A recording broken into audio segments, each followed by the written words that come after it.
Hello and welcome to Let's H. I'm Hushjaw, your host.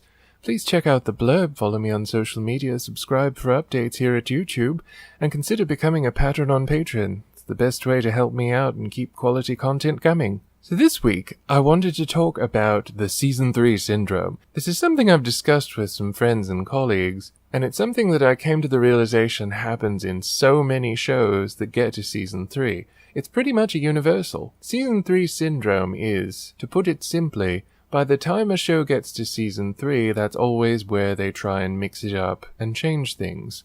Sometimes it works, sometimes it doesn't. What follows is typically either an attempt to return to how it was before, or a new direction for the series that may or may not rest heavily on the things developed in Season 3. You can look at pretty much any show. Season 3 is always a turning point for any show, and if it continues beyond Season 3, things kind of tend to be different. Even if the developments in Season 3 are good, or are even good for the show and its ratings, it doesn't mean that a show will continue beyond Season 3. It doesn't even mean that they'll keep incorporating the stuff that they develop in Season 3 in subsequent seasons. And as stated before, you can look at almost any show and see that Season 3 is so different. It's a transitionary period. Even if elements from previous seasons are incorporated, or even if it uses much of the same pattern, it's always different enough to mix things up and change things significantly. Friday the 13th, the series, is a very good example.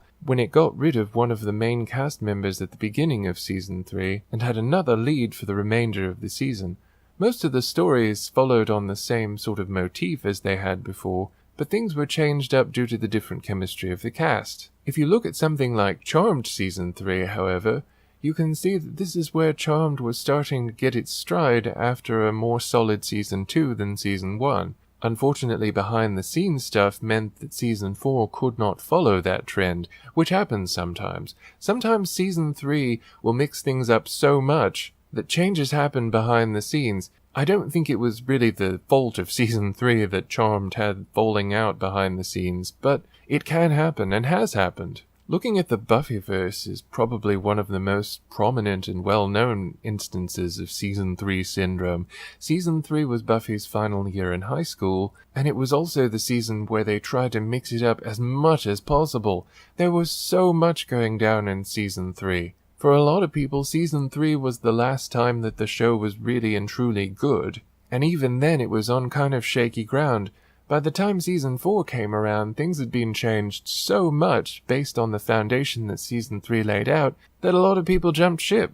It just wasn't the same show anymore. Its spin-off Angel was kind of similar. Season 2 of Angel is often regarded as the very strongest season of the entire series. Season 3 starts to mix that up a little bit and adds in the whole Connor thing, and by the time Season 4 rolled around, a lot of people had jumped ship there too, and by the time Season 5 was around, you could see it circling the drain. These are examples of different shows with Season 3 syndrome, and what has come of that. Season 3 can either be the moment where a show is galvanized, finds its direction, and does new things to keep the audience interested, or a time when they experiment a bit too much and lose track of what the show is, and as a result, have a cast of characters who are not the same characters as they were in the beginning, but not because of any logical character progression or development, instead because the writers have lost track of who the characters were supposed to be. Season 3 syndrome, as a result, is something that can either make or break a show, and usually that's what does.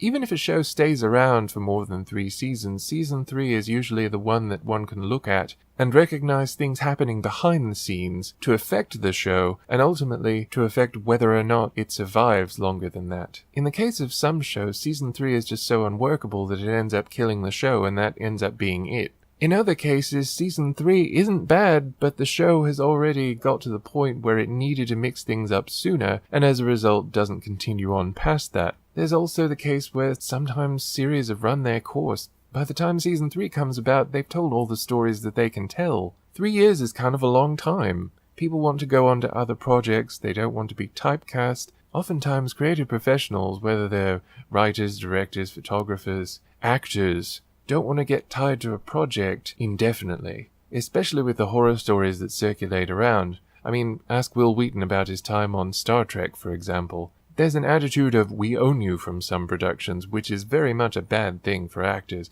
They don't want to be cast in the same exact role for the rest of their lives, especially when that's the only role they can get. Most actors want to show their diversity and the ability to play a variety of roles. Even with creative people like directors and writers, most of the time they don't want to get completely tied down to something. They want to go out and make sure that they're getting as much to put on their portfolio as possible. Show that skill. And that's probably also one of the reasons why Season 3 tries to mix it up so often. Even if it's a winning formula up to then, they want to mix it up. They want to try new things. And that's also why it doesn't always work, because sometimes the people that are trying new things, it's so new to them that they're not sure if it's going to work for them. Sometimes it does, and sometimes it doesn't. It's great when it does, but it's very unfortunate when it doesn't, and it's even more unfortunate when it doesn't, but they think it does. Regardless, I thought I would just take the time to explain this, because it's something that's going to come up in future reviews, and I don't want you sitting there thinking, what's Season 3 syndrome? As far as I know, I'm the only person that's coined the term, but I'm almost entirely certain it's been noticed by others. In any case, I will see you next time. Again, check out the blurb below. Follow on social media, subscribe here if you want to be kept up to date, become a patron on Patreon for other rewards, and I will see you next time. Have a great week. Bye.